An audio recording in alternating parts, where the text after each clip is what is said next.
Assalamu alaikum. Today we're going to talk about the problem of evil. This is a central problem in the philosophy of religion. The relation with God and evil, let's ponder over this great thinker Epicurus' phrase. Is he, God, willing to prevent evil but not able? Then he is impotent. Is he able but not willing? Then he is malevolent. Is he both able and willing? Whence then is evil? So it is a basic philosophical question.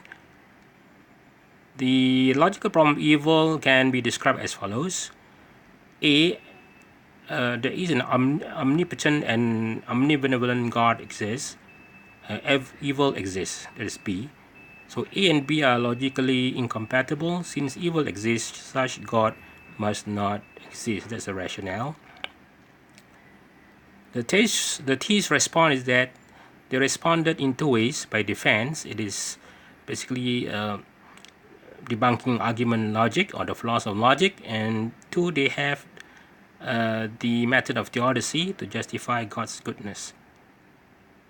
The defense, God created free will to do good or evil to teach consequences of your actions. God used evil to achieve good end, so A and B can be logically compatible.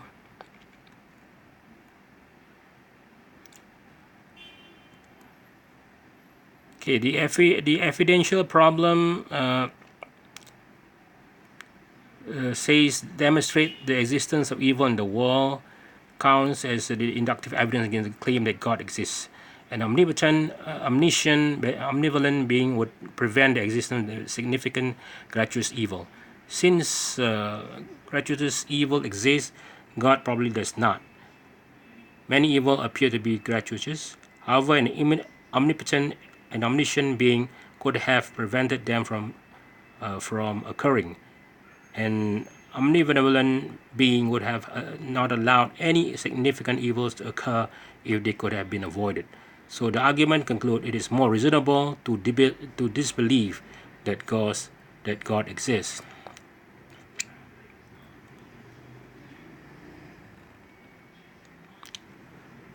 Go back to God's hiddenness. If God exists, God does not make his existence sufficiently clear. If God exists as a loving God, then God would desire the best for his creatures. Then he should, the best for God's creatures to have a relationship with God. However, many people claim to have no awareness of God. Why would God remain hidden when individuals would benefit from being aware of God? So that is an issue. And then we have the idea of skeptical theism.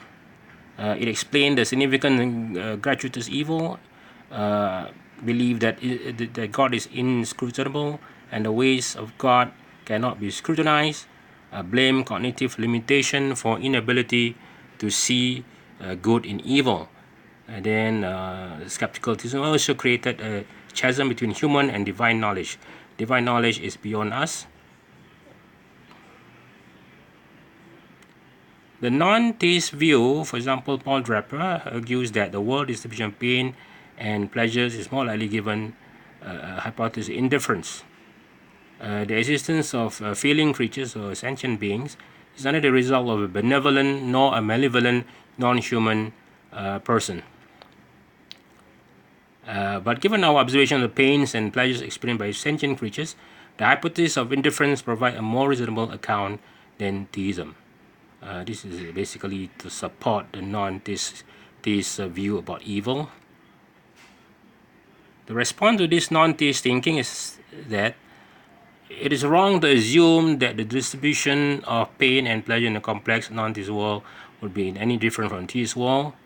We are not capable of accurately assigning a probability either way, so we cannot make the judgment that theism is less likely than the hypothesis of indifference as proposed by Draper. The plausibility of the claim God existence is improbable with respect to the evil in the world.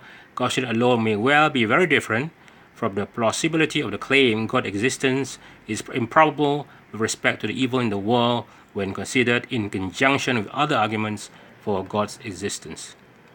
In conclusion, the theists affirm the belief that God's purposes are not restricted to this earthly life, but extend into afterlife. Thus, there is further opportunity for God to bring moral good out of the many kinds of evil existing in this life.